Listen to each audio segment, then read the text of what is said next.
Bien, bonjour à tous et bien, donc pour cette table ronde dédiée à... Good morning and welcome to this roundtable on hybrid war.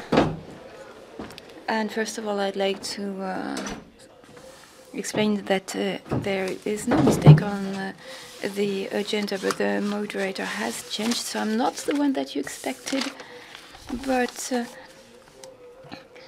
the update was done very rapidly, so I will introduce our roundtable on hybrid war, and then you have a chance to ask your questions, just like my students in La Sorbonne. And I will introduce our speakers for today. We have an hour and a half ahead to speak about that huge subject. So first of all, we will introduce the general aspects, and then we will focus on more details. So the general theme for this meeting is hybridity, and it's quite a vast subject. I see that there's many of you in this room, so I gather it's a subject of interest. I hope we will satisfy your appetite. First of all, a few words on the geopolitical background. The first day of the FMES conferences was quite eloquent. And as was just said, this is a very particular context. And in France, we issue a strategic review which has just been updated and takes into account the new circumstances, new contests, and the chain of surprises that we had to go through, and the installation of some new relations. All this is very destabilizing for our democracies. So that's the general context. It pushes towards the emergence of hybridity. So what do we have in mind?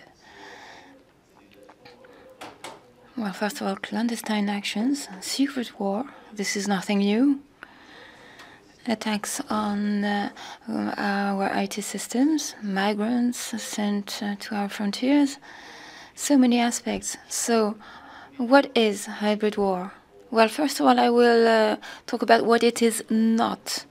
It is not an aggression in the traditional sense as defined by the international community, according to the UN 4133 resolution on war. So that defines the territorial integrity of another state that cannot be infringed upon. But here we are talking about a different kind of conflict.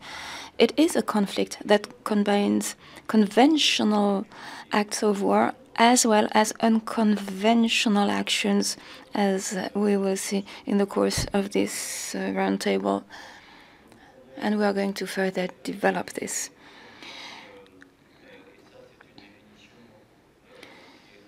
We have a common definition of what a hybrid attack is. It's a hostile act which is under the threshold of a military response, and it is not reivindicated, and it is difficult to attribute it to a specific actor. It is an element in the framework of an indirect strategy. What is an indirect strategy? It aims at lowering the cost of war.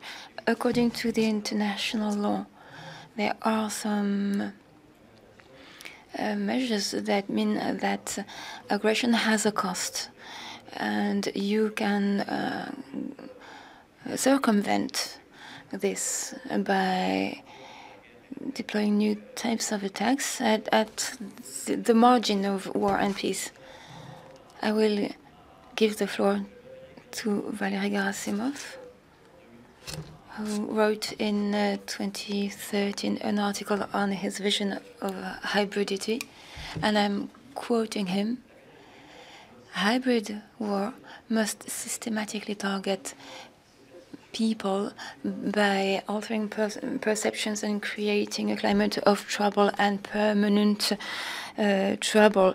General Gerasimov said that and it has been called the Gerasimov doctrine. Before him, we had General Mattis, a predecessor of Amiral Vendier as Supreme Commander of Transformation, who in the years 2000 had also written his theory on this type of conflict. So we are in the framework of conflictuality, and we have to focus on the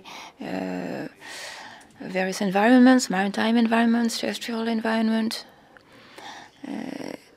They are in fact 6 or 7 environments: earth, sea, cyber, air, and atmospheric space. And now we also have the electromagnetic space, which is another immaterial space, and the information space with a purely cognitive nature. This is the most ancient environment in the context of war. It is where you act to impose your will upon someone. And if you can do it without combating, so much the better. So that's nothing new. We are going to limit ourselves to 2 spaces today: the cyberspace and the maritime space, and particularly the deep maritime space. They are common spaces in the sense that they belong to anyone, but no one. Is easy to hide in them, and they are very favorable to that type of hybrid actions.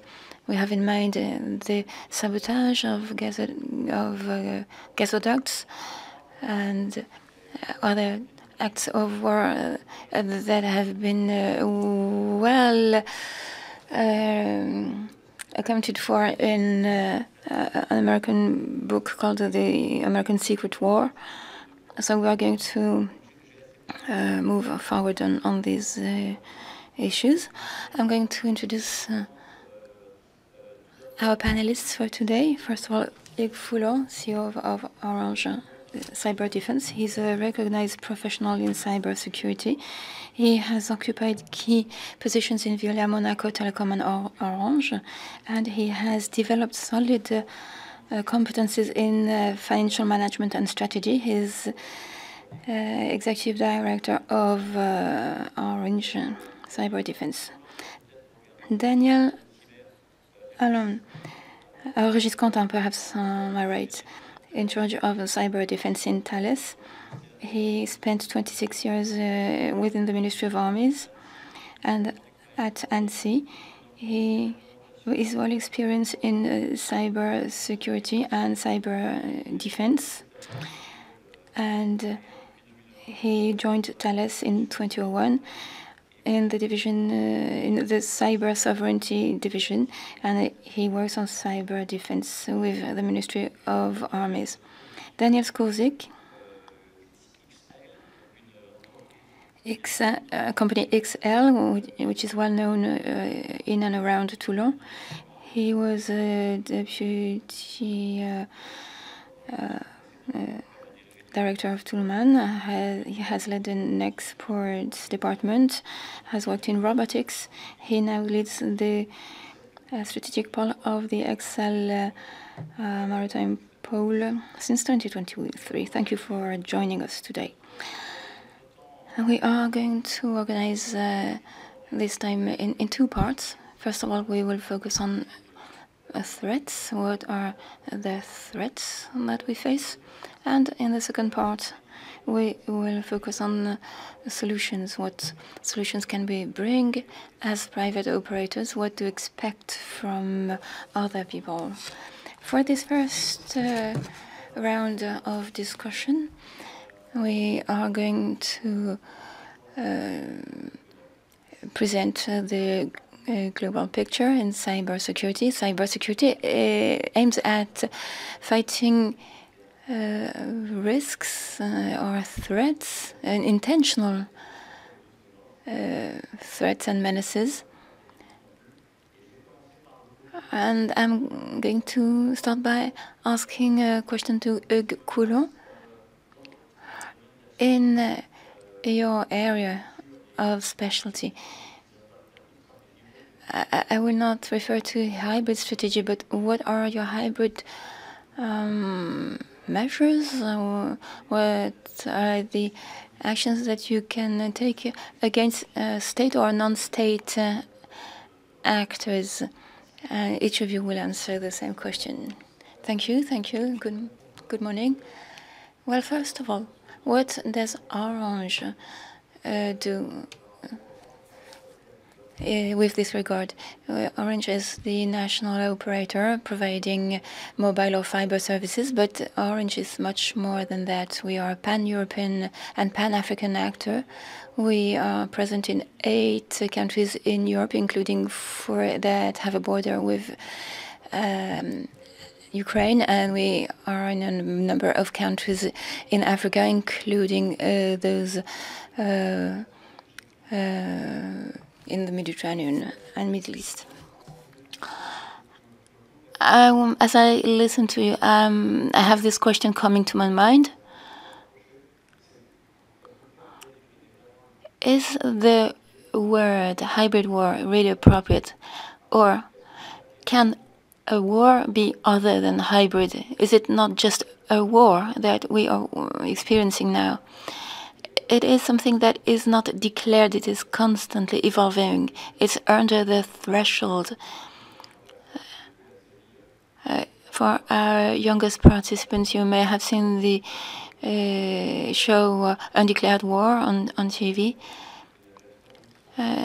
So we have an undeclaration of war from Russia with attacks on England, very targeted cyber attacks. Of course, this is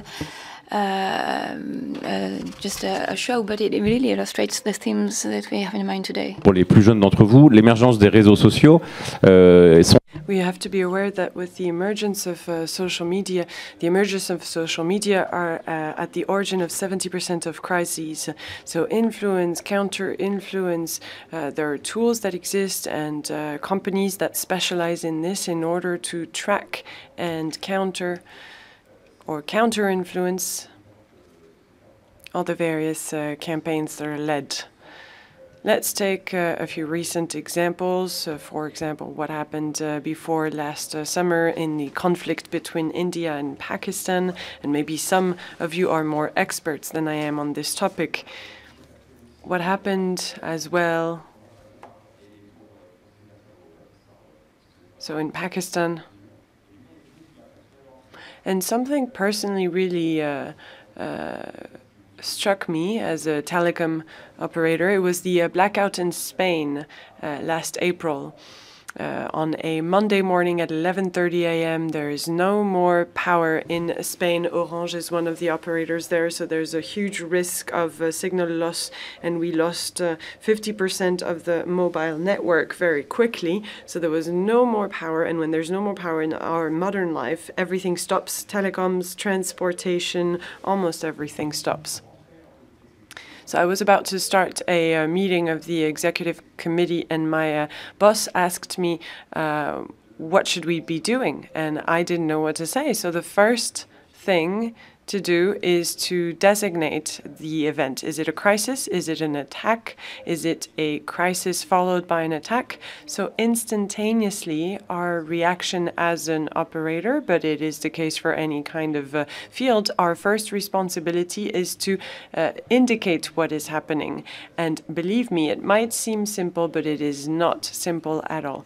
In this case, it was a technical crisis and not a cyber crisis, and it was not an attack, even even if 20 minutes later there was a massive press campaign with news on CNN and quotes from Ursula von der Leyen saying it was a massive attack from the Russians on all of European infrastructure. So my boss went into the executive committee room and said, it is a cyber attack. It wasn't. So we are faced with this type of threat that's multiple and with extremely trained people. So I don't know who was in charge of these deep fakes, but people that react within a few minutes and on the top of that crisis create an information attack. So we had both to deal with at that time. And that is what's happening, what's at stake these days in the information war. What is happening is information manipulation in parallel to cyber crises, various cyber crises, and I'm not going to describe them in detail because I think you know them, but with thinner borders between the states that attack, but also cyber actors and the Chinese and the Russians. And increasingly, we've seen that pick up these last few days, or few years rather, and particularly since last October 2023, there's hacktivism happening on Telegram, people meeting on Telegram, not knowing each other before, and coming from Indonesia, Pakistan, elsewhere, and they decide on common targets. So there's a convergence of interests which will target, they will decide to target one operator, one actor, and for example, there's quite a known example that was that all the Israeli security applications, the apps that tell the population when they should go and shelter, when missiles have been identified, these systems were hacked by hacktivists to prevent the Israelis from finding protection. So that's a third type of threat and attack that's increasingly being developed. And sometimes it's people that have never met, will never meet, and then disappear, evaporate right after the attack is finished. Thank you. Without further ado, hello, everyone. I was listening to Hugues, and I was thinking I should check my notes again. I'll try to pick up on what he said. I'll try to base myself off my experience. We talk a lot about the cyberspace these days as being a transversal space to all other fields with the information space and other spaces, but we have to take a look back for 20 years as take a look back at the evolution of the cyberspace. I was just thinking in the room, for a lot of us back in the day, we had quite secure communication lines, but nowadays it's not the case anymore. We have IP, and I think everyone agrees we have more and more virtual societies. What does it mean? It means that any individual has access to these means of communication, and with cyberspace, we have an information layer that's accessible to everyone, and then we have another layer with apps to process data, to visualize data, with technical data, but also information that are understandable by human beings. And then we go down to the lower layers with physical layers that are capable of storing mass data. For some of you that are old enough to have known the disks, nowadays it's changed. We're talking about gigabytes and terabytes, and we have flash drives, and the evolution in 20 years has been massive. So these data are going to be more and more dense. So cyberspace has evolved a lot. Nowadays, as I was saying, cyberspace concerns everyone. We're talking about IP connections, but also radio connections. So everyone in all vehicles being produced, there's a permanent connection via radio with software installed in the vehicle. We're talking about software vehicle. And in more military spaces, we're talking about software-defined satellites. So even satellites that were quite safe from that, now there are more simple accesses to these satellites, and it's been approved by teams on land. So all of this is changing very fast, moving very fast, and I think this cyberspace is going to keep gaining ground in our daily lives. So malevolent actors can more easily destabilize societies. In the ranking of those actors, we can talk about opposition groups that might be more concerned with the information layer, use the cyberspace to lead, wage disinformation campaigns, wage disinformation and propaganda campaigns, and I'll talk about it later on.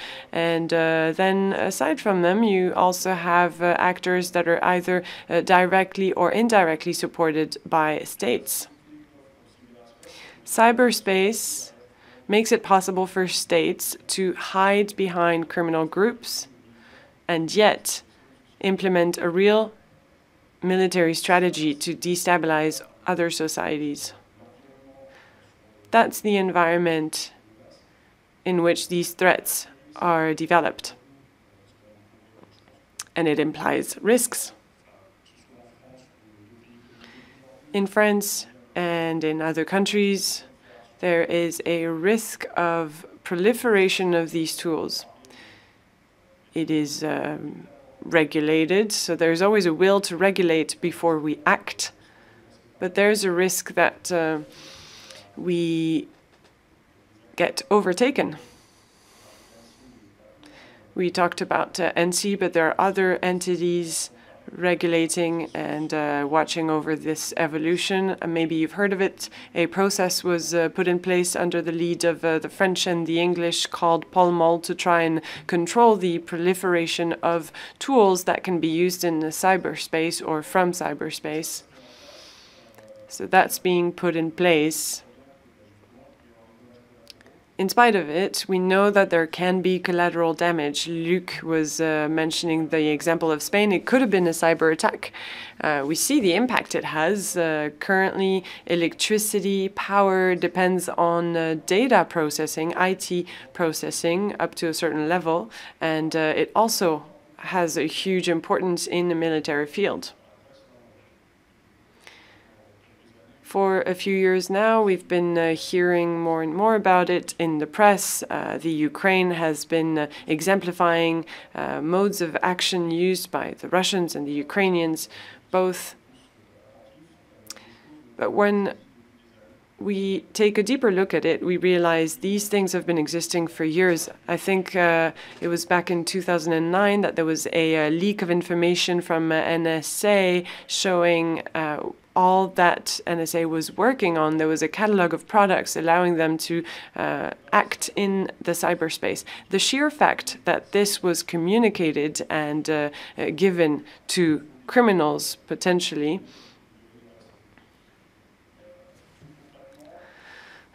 more concretely, in the military field still, something we followed really closely at Thales, and you'll understand why, is an operation called Orchan, led by the Israelis. It seemed to be a combination of actions in the cyberspace to support air raids that aimed at destroying a nuclear production site in Syria.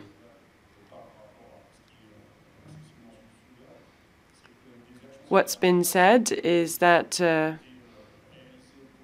measures were taken in the cyberspace to dissimulate, to hide the air attack, the air raid in the systems used by Syria. The idea was to conceal this raid, meaning the controllers that had access to visualization consoles showing them airplanes couldn't see anything happening. And the other thing that we know of is that the Israelis had a feedback on what could be seen or not seen by the Syrians.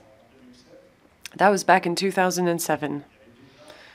This shows that there had already been progress on this in some countries. Another example I wanted to give, and it's related to the maritime field, just to come back to Orchard, what's been said is that it was a program that had been put in place and used by the US Air Force. So it shows us there was already quite a mastery of these tools by the Americans back then, even if it was implemented by the Israelis. But we think there's a gap between what's been said and what's been done. Another example, Stuxnet. Stuxnet is a virtual VR implemented in Iranian centrifuge machines, and let's come back to the different layers of cyberspace, the physical, the logical. So first there's a physical access that allows for this action. It can be done in the long term, but with a very instantaneous impact.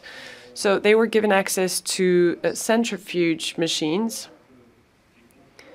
meaning that controllers that have a visualization console of centrifuges don't realize that they are spinning out of control, and the site will be destroyed without anyone being able to react on time. So that was in 2010. 15 years ago. And more related to the information layer now of cyberspace, that was an action not directly led against the Western world, but rather in the framework of the war on terrorism. In 2016, in Iraq and Syria, Daesh was extremely present and was implementing propaganda actions using web media and social media, and their aim was to reach populations in various countries, including in France, in order to recruit. There was an entire strategy set up with very easy means. It was done from laptops and mobile phones. So the West led an operation with the US in first place. It's called Boeing Symphony. You can look it up on the web. A lot of things were shared on this. So all these measures were taken, and I think it was the first time that there was an operation led in the cyberspace against means present in the cyberspace. Concretely, it was about taking control over the network set up by Daesh, by ISIS, and to make them inaccessible to fragile populations that might subscribe to ISIS ideology and go on the ground. Why am I talking about this? Well, because the first actors that could have intervened were GAFA actors, but again, there are metaphysical questions that they raise in order to avoid acting. So the armies decided at one point to lead an operation to make these communication means inaccessible. And all of that was done without going physically to Syria, to Iraq. It was done from command centers in the US to have an impact on the cyberspace. Nowadays, a lot is happening in and around Ukraine on several layers. We have for example, interference actions, so that's related to the electromagnetic field. We are in Toulon. For those of you that go at sea sometimes, there's a system that's very easy to jam, to interfere with, to pretend you are a boat at sea. You also have a similar thing with what we call the GNSS, so signaling your position and receiving information on position and timing. So this is about GPS technology and Galileo. It's very easy to jam as well these systems. It was done in the Ukraine, and it's quite easy as well to trump these signals, to trick. And these are things that are done quite frequently in today's conflicts. Why are we so interested in these measures? Well, because the systems built within Thales can be vulnerable to these attacks. I was mentioning Stuxnet earlier. You might respond to me that we do not make centrifuges. That's right. However, systems controlling these centrifuges are called SCADA. And for any ship of the national marine, the system is exactly the same. Those are robots that are vulnerable to these types of attacks. And so we're very interested in it. Because when we have to make systems for naval platforms, marine platforms, we have to take that into account so that we do not end up with vulnerabilities that might make them unable to operate. Thank you very much for talking about this issue of cyberspace and attacks. Let's go now to the maritime field and the seafloor. I was mentioning the Blind Man's Bluff book, The Secret War Against Submarine Cables in the 1970s and 1980s. American submarines would actually set up listening devices to listen to the orders given by the Russians in the sea. So, Exail, thank you, Daniel. Can you hear me? Just a few words on Exail. Maybe this is an entity you haven't heard of a lot because the name appeared 3 years ago following the acquisition by the shareholder DK, which was a company created in 1936, and Explorus, which is a 25-year-old company. Exail is a name that was coined in 2022 following the acquisition of two French companies, ECA, a company created in 1936, and Icblue, which is a more recent company from 2000. ECA historically has been making submarine drones and naval drones, autonomous drones, surface drones, and Xblue also making surface drones as well as navigation systems. Why navigation systems? Well, because these drones do not function if they do not where they are. You can have the best drone in the world, but if the drone doesn't know where it is and where to collect information, it is useless. So right now, this company has about 2,000 employees, 20 sites in France, and is present abroad as well.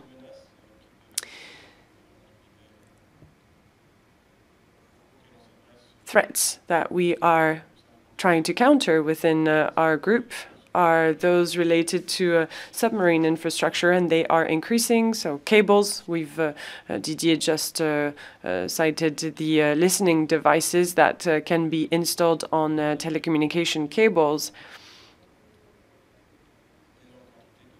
through which huge quantities of data are shared. I think it's about 95 to 99% of virtual information that's been transmitted through these submarine cables in the world. And then everything having to do with the Nord Stream pipeline infrastructure, all the offshore infrastructure as well that is related to land linked to land through cables that are on the seafloor as well. Increasingly as well, there is offshore wind turbines that are anchored at the bottom of the sea. And there are cables that will link up all these wind turbines with processing centers before the energy is sent through via different cables to land. So all of these systems are increasingly vulnerable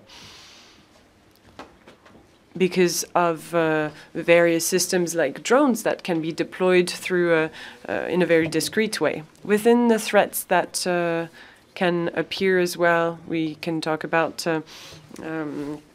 for example, maritime incursions that can be done via drones, or drones deployed via means that can seem to be discreet. These days we talk about the Russian fleet. But back in the day of the Cold War, a similar thing was being done. Migratory patterns can also be instrumentalized within the framework of hybrid war. So we have to avoid, in the long term, these threats. So migratory flows are being used as well. And I think we are increasingly aware of the risk of these hybrid actions. Some drones have become more and more popular in people's mind. A drone is always something that flies, but that's not the case. There are surface drones as well. What's a surface drone? It can be a vessel that's tele-guided, remotely guided. It can also be a drone that's been conceived to be a drone. For example, a lot of the products made by Exail, these are not vessels that were made to be ships, but they can be systems that are autonomous and they have an artificial intelligence. They can interact with their environment, decide on an action, decide to do something or not to do something. As I said previously, these are tools that can be deployed discreetly, either by civil vessels, but also by submarines. And that makes everything really difficult to identify. As I said, an increasing number of systems are out of land. They're not completely submarine infrastructure, but they can be hybrid infrastructure like wind turbines.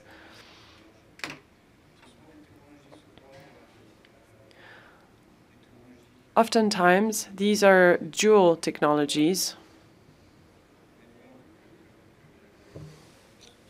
The drones we make are often dual-use technologies, and they, in many cases, they are under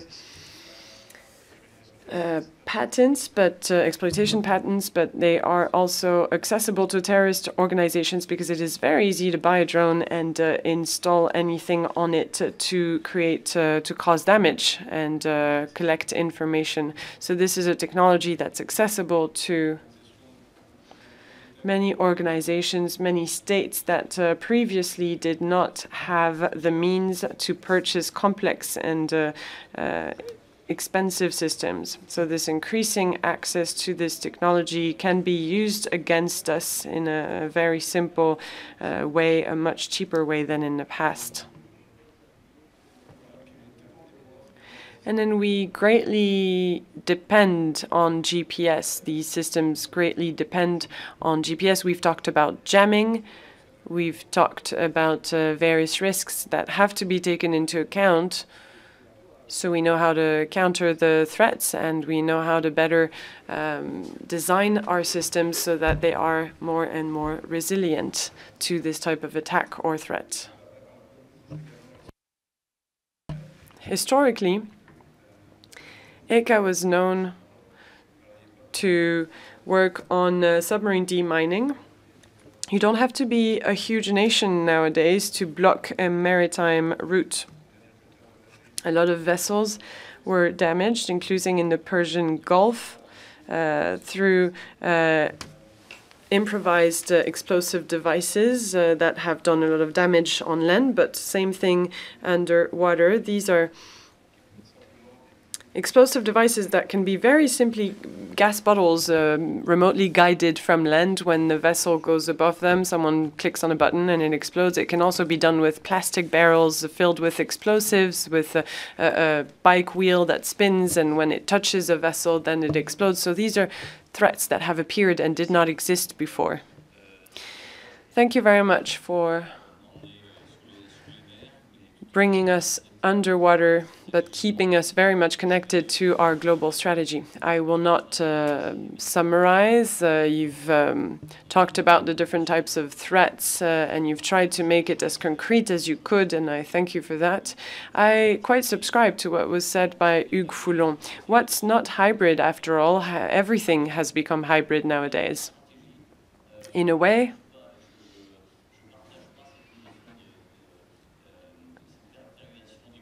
I do not fully agree with this notion of hybridity, because hybridity, what is hybridity? It's something that we cannot define. We give it, we designate it that way because we do not know how to describe a threat, and militarily that is unsatisfying. So I would say it is a word used by default by the victim, by the actor being attacked. I've worked a lot in military operations, and we never use the word hybrid. When we want to attack, when we want to come up with a mode of action, the hybridity should be felt by the adversary, not by us by the attacker. So first of all, we have to, of course, be able to respond to these threats, but more than that, we have to be able to anticipate these threats. And we have to be able to discourage, deter adversaries to wage these hybrid wars. The common space that we've just talked about, cyberspace, the seas, are common spaces in which, for the moment, the law is lagging behind. And, for example, drug dealers at seas really exploit this gray zone in the maritime space. So those are gray zones, and those are also hybrid actions. Let's see now how we can change that power play, how we can take back control, and what are the measures taken by private operators, including in the maritime space, including in the underwater space, so that, as General Vendier was saying this morning, so that we can we can take back control, take back the initiative, and try, because we have the means to do it. And when I say we, I mean the international community, Western international community, trying to defend democracy. So we have means to face these new threats, as was saying Admiral Pierre Vendier.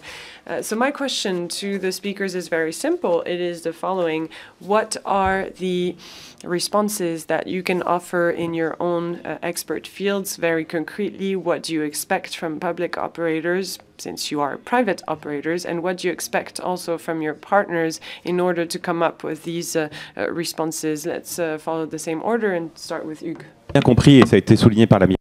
Thank you. And as Admiral Pierre Vendier said, this world is accelerating. We are moving from the hardware to the software dimension. With Tesla, SpaceX. So now the value is based on software, and this will be the case for the next few submarines. And in this world, there are two characteristics, at least in the private world. First of all, it is dominated by the US. Europe has stopped developing software. Can you name 5 European companies that make some software and are leaders? Perhaps we have SAP, but it's difficult to name 5, whereas everyone knows dozens of American companies. Secondly, this world is driven by time, and this generates vulnerabilities by default. Why do you have upgrades and new versions on your phone every morning? It's because they are security issues and failures. And echoing what I said previously, we have a main mission, which is to anticipate and understand the threat. We depend upon the US for this. If the Americans say we stop sharing our information on threats with the Europeans, then we face a major problem. If the Trump administration says we stop focusing on the Russian threat and we focus on the Chinese threat, we have a major problem. And in the meantime, Europe is at the crossroads of geopolitics, whether it be with Russia, whether it be for the place of UK within Europe, whether it be in the Middle East. We are at the very heart of those problems. And we've been working in Orange Defense on our own perception of threat, because we want to look at it with our own lens, not someone else's lens. And it's not something that is instantaneous. We need to improve our protection, and this is a constant issue, because threats are not going to declare themselves. No one is going to declare war on us, but we are facing major threats which are just under the threshold of war. So how can we enhance our protection? And one of the important challenges, and as Admiral Carandier said in introduction, how can we innovate Attackers are doped by AI. How can we protect ourselves then in the cyber security world? For Orange and their customers, we have 50,000 clients. There is no major rupture since we adopt AI. So attackers have not taken advantage of us using AI to protect our clients. Now, the next step is what is going to happen with Quantix. We will have to keep innovating. That's just an example. We have phishing campaigns that we face, and thanks to AI and the generation of ChatGPT, the number of phishings have been multiplied 5-fold. And when I get at home a mail from Orange, I, for one, ask myself, is it a genuine one or not?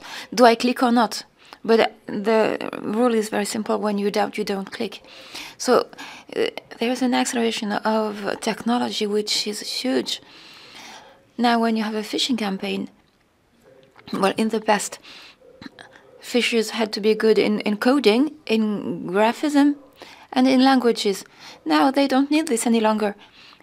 AI is doing all that. So a single person can do a very effective campaign in all languages with the support of AI, and they can multiply their gains.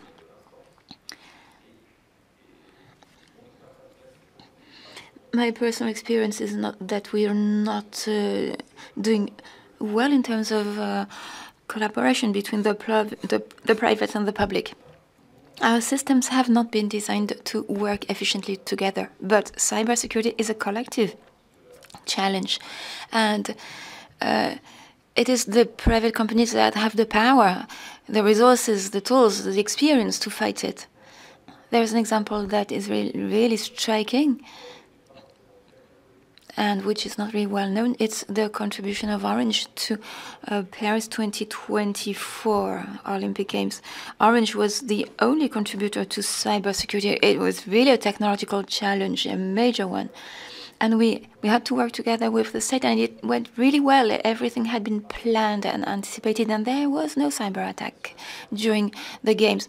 The only massive cyber attack was between the Games and the Paralympics, when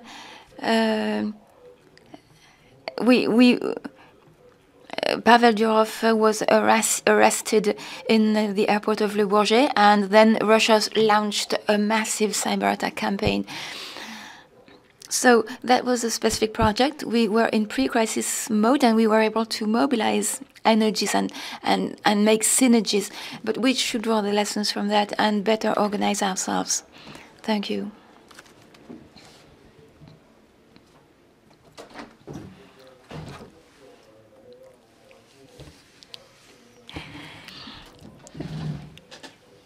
As we must organize ourselves to meet those challenges.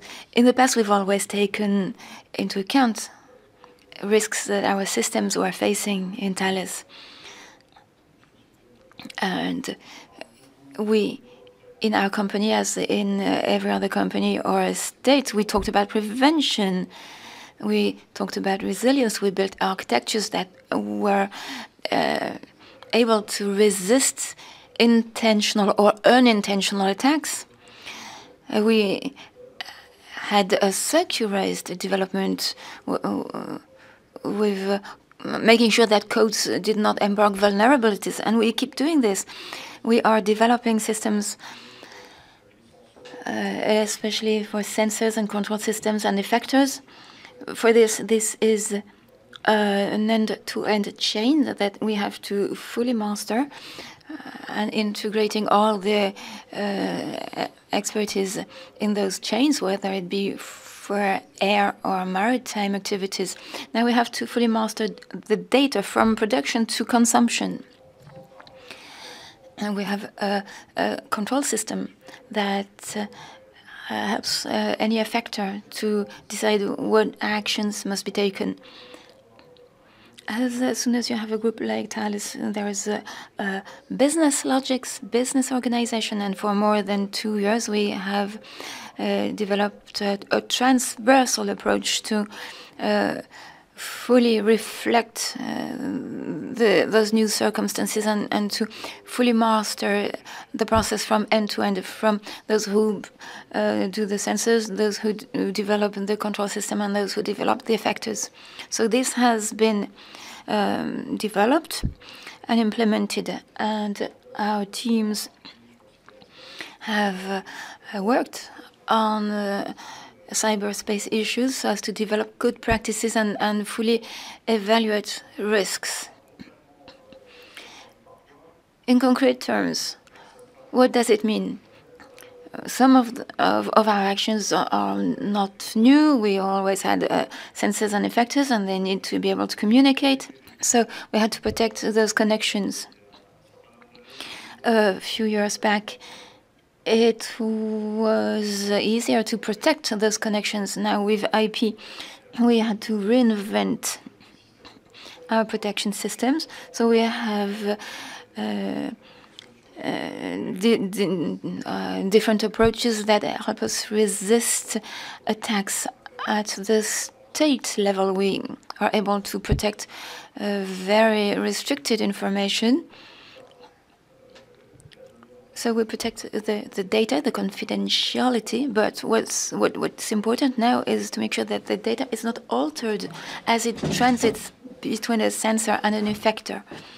Even though a decision may be taken in a control center, if the data is altered between the control center and the effector, the result will not be as expected. That's an important question, and we deal with it. But sometimes you need some data to be able to make a decision and then to put it into effect. And this does not always justify governmental protection measures. So we need to use different types of sensors. We have the military sensors and non-military sensors, and all of them contribute in the decision chain. So our teams work on this in taking into account the various aspects. Let's take the example of airspace. We try to put ourselves in the heads of attackers. There was an example 2 years ago. We had a laser issue.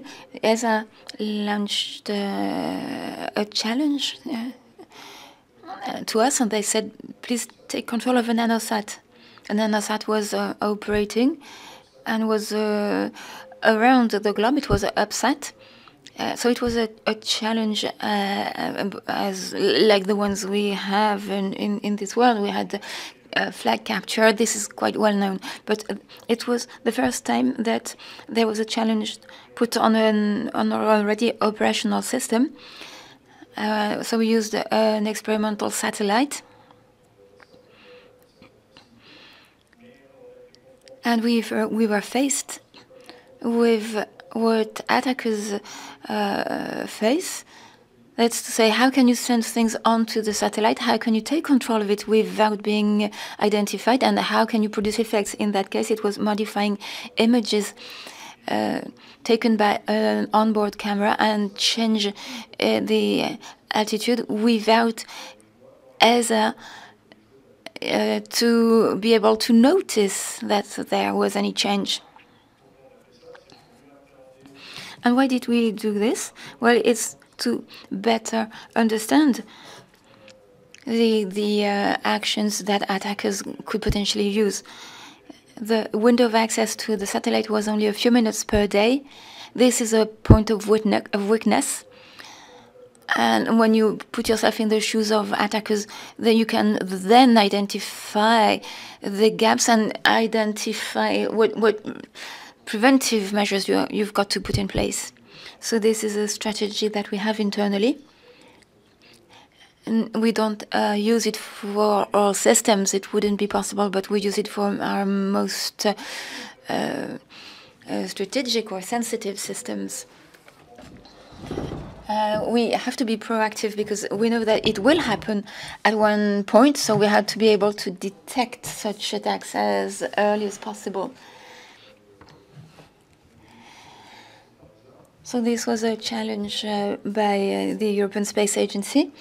On the whole, we try to identify vulnerabilities. We have security pages every day. We try to identify vulnerabilities before the public does.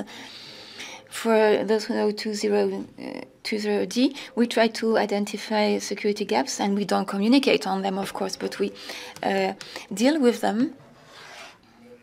As you can imagine, there are some updates of a satellite that was launched a few years ago, but it's not easy to find. So how can we develop surveillance means? For instance, how can you monitor a satellite from the ground, sending remote instructions and identify anomalies? So we need that expertise that complements the cyber expertise so as to be able to detect things and identify them as being not normal.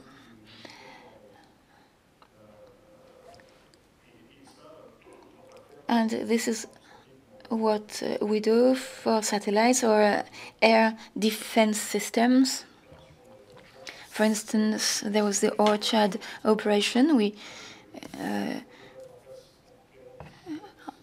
try to find things to add to the C2 system so as to better detect anomalies. Hugues mentioned the post-Quantic. As of today, we are thinking of it. We are not waiting for attackers to come first. So we are developing encryption systems that are resistant. And when they will be operational once quantic attacks will be possible. Much was said about AI. First of all, AI security. We have some teams that try and identify risks in connection with AI. There are so many, I cannot list them, but we try to identify potential vulnerabilities around AI because AI deals with data and learns on the basis of real data, and this entails a risk. We don't want that a system that is sold and exported may include sovereign data. So we take this into account whilst developing our systems. AI is also used for cyber security. Just look at what happens on social media when individual can create several identities on social media, and those identities are not necessarily theirs.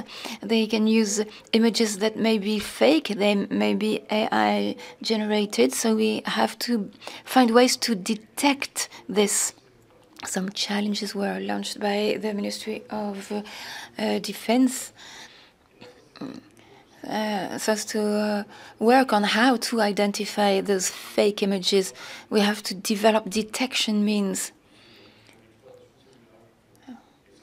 And we go beyond the informational layer and focus on the technological layer. It's like in your house. You have a door and a locker. When you go out, you lock your house and unlock it when you come back. But you can add other protection systems.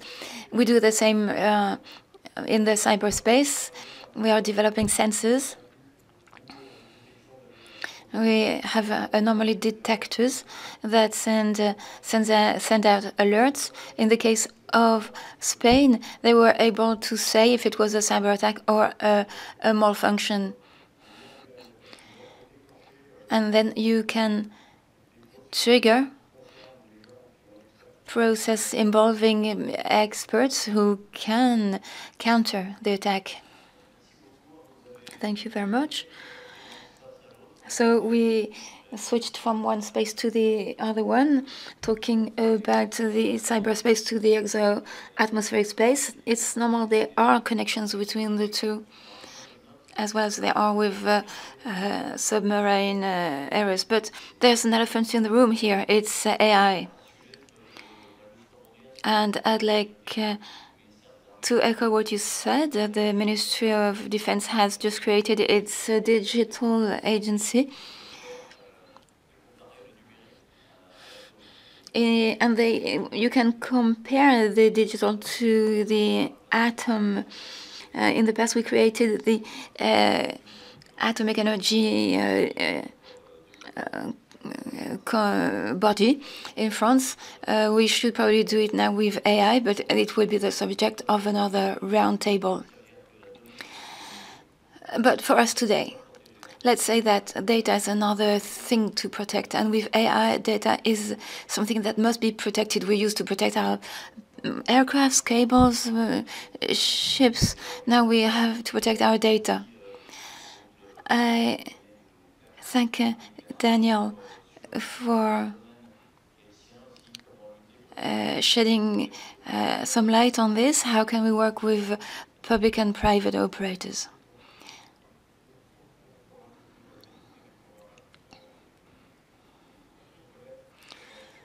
If you want to master the marine spaces, you've got to know them so as to be able to protect them. So there are several means to better know maritime spaces. Either you deploy ships or drones to collect data, that's one thing, and we are developing different types of drones, including surface drones that can develop a better cartography of the bottom, sea bottom. We also send submarine drones up to 6,000 meters deep for our cartography needs, and we are developing the Cisco, which is a version for the maritime defense system that operates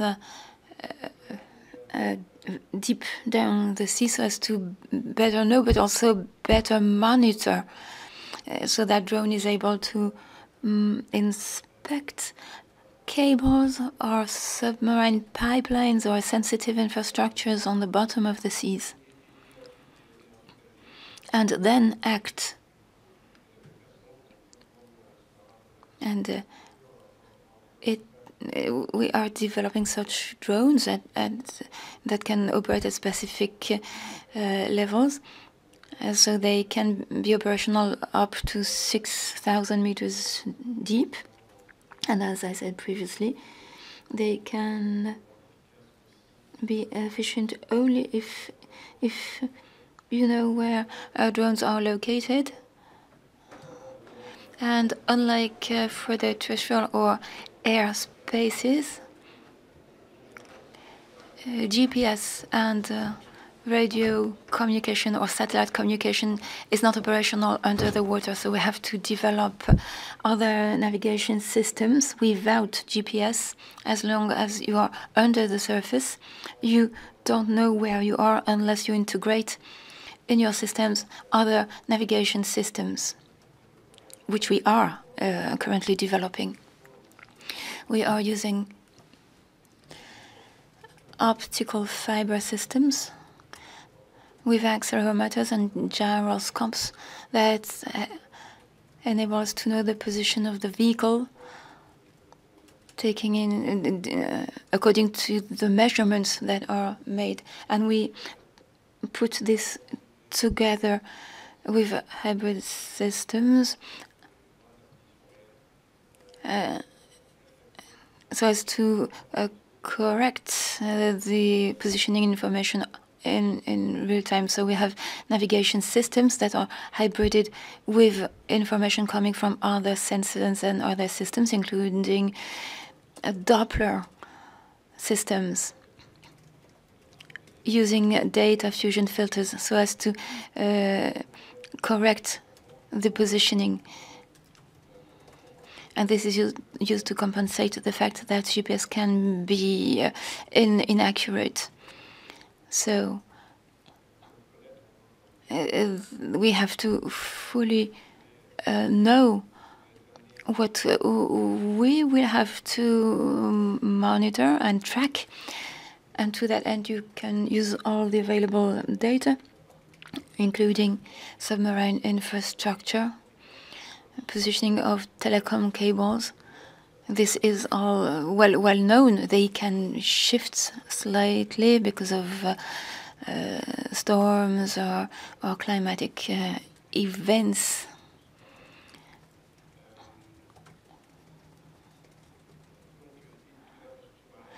So we have a submarine infrastructure with has-built plans, and you can use the information stemming from that in preparing and programming your systems. And ultimately, to monitor your systems, you have to find a means to inspect specific infrastructures and manage embarked data as soon as possible. When you send a drone down 6,000 meters, it takes some time for the drone to go deep down and come back up. And you've got to integrate a huge number of software that's going to deal with the data. So we use databases and information on the objects that we are supposed to inspect, information on the potential threats, so as to enable the drone to act on its own and be able to go around an object that might be suspicious. And as I said, radio communication is inefficient under the water, so the only communication system is the submarine communication system with a very low flow and low range, short range as well. So when you need to use information, you need to combine a multiplicity of drones together in the same perimeter. You have drones that go on a specific spot, and you've got other drones that you position nearby, and they communicate with one another, and we develop sensors.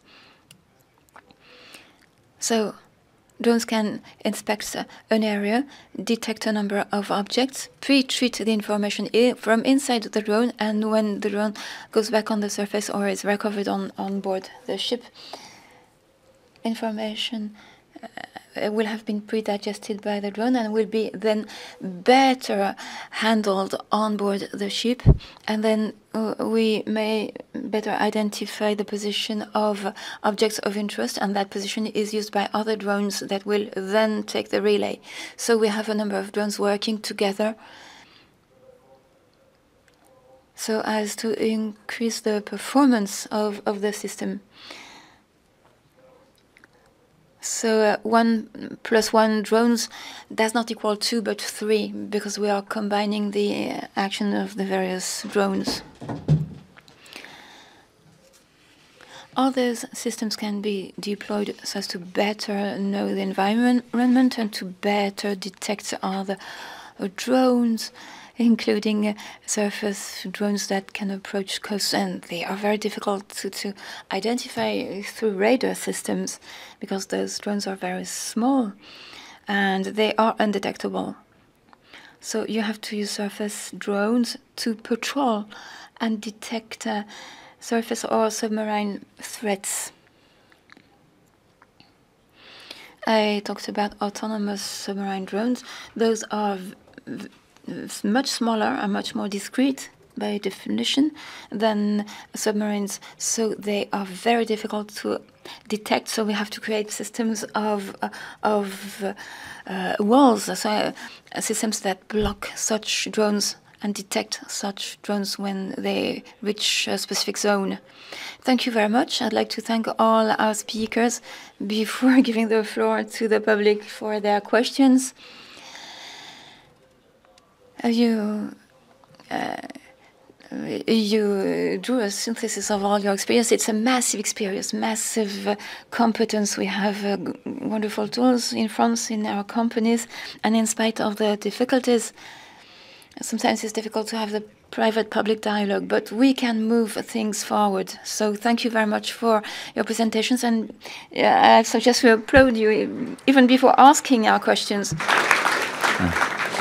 Donc on a une petite quinzaine, vingtaine de minutes pour les questions. We have some 10 to 15 minutes now for questions. You can see the questions on the screen.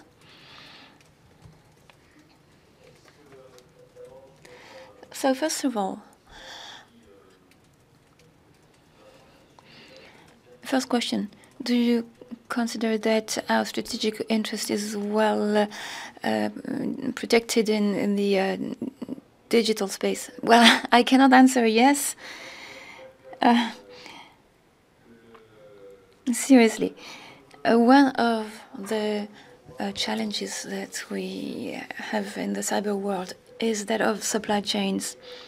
So companies, intermediate and small and medium-sized companies, and all our economy depends on those suppliers. And if those suppliers are not well protected, which is the case, it's a vulnerability for the system. We made a poll 6 months ago. 21% of SMEs, leaders, bosses, thought that cyber threat is real for them.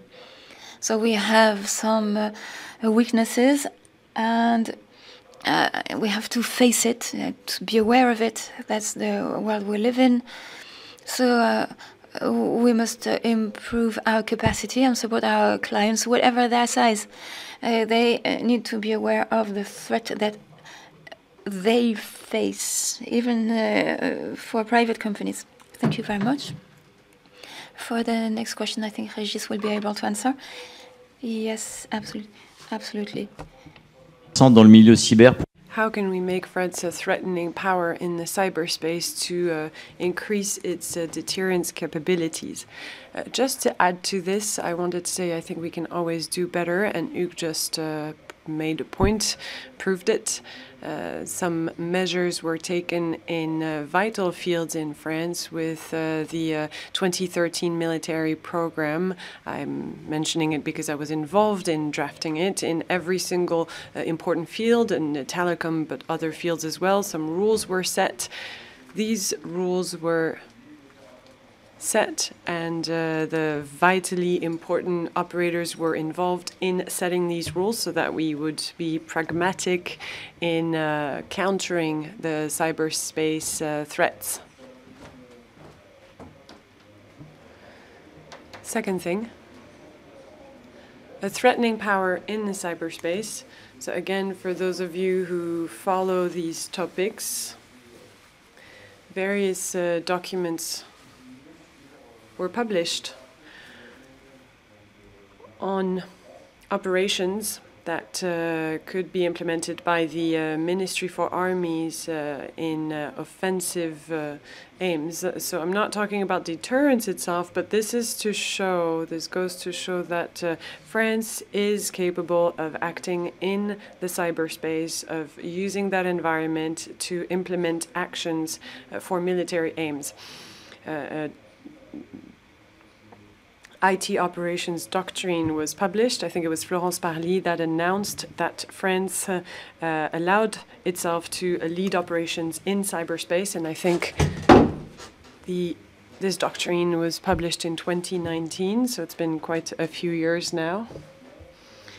Nowadays, on the side of the ministry, the state, there's an organization that's been planned so that we can implement actions in the cyberspace for offensive goals, but also to react to information threats. So structures were put in place so that we can detect early information threats and react to them, so we can counter the narrative that adversaries could be using.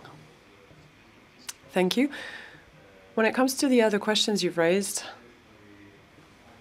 maybe we can answer them in order. So these are the questions on screen. What lessons can we learn from this war of influence in Africa by France?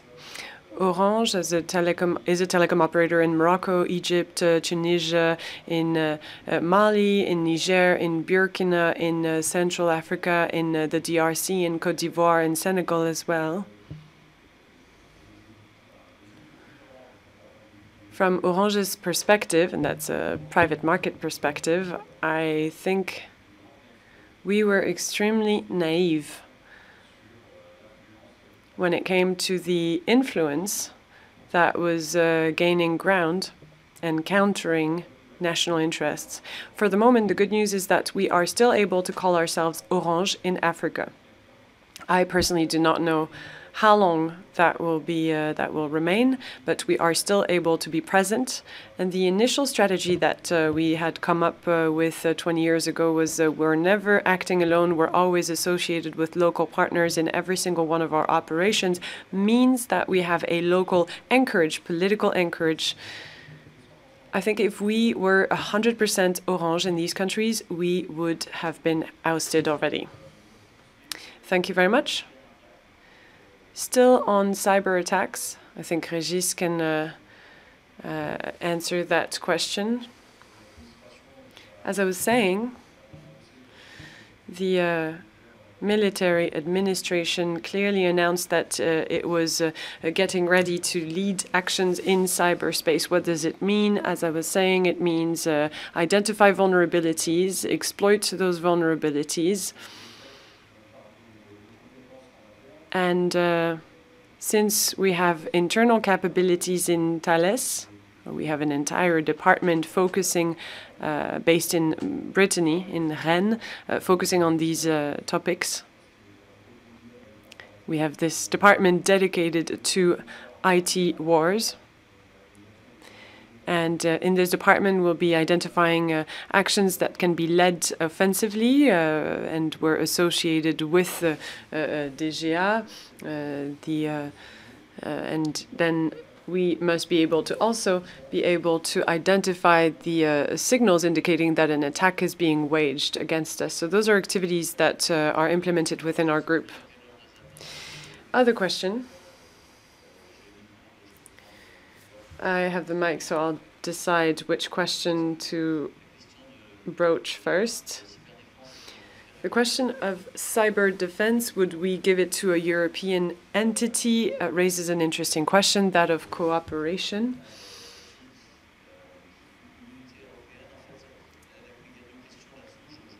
I think there are two sub-questions to raise here. First, do we have the capabilities in Europe to do this? And if we do have them, can we really pull them together, and under what framework? And that raises the question of cooperation. Cooperations already exist in this field, of course, at the state level or within NATO with European Centers for Excellence and NATO Centers for Excellence. Would anyone like to answer, Orange? I can make a comment. In the cyber world, maybe this will shock you, but there are no friends, neither foes. Everyone spies on everyone.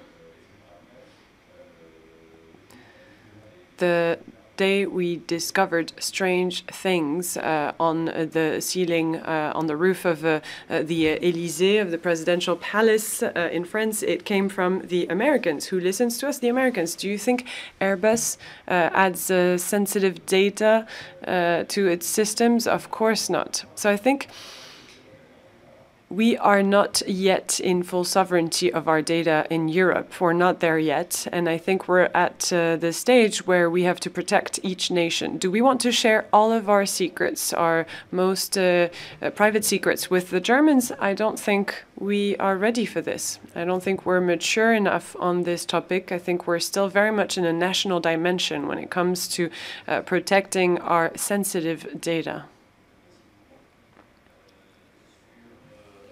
Thank you.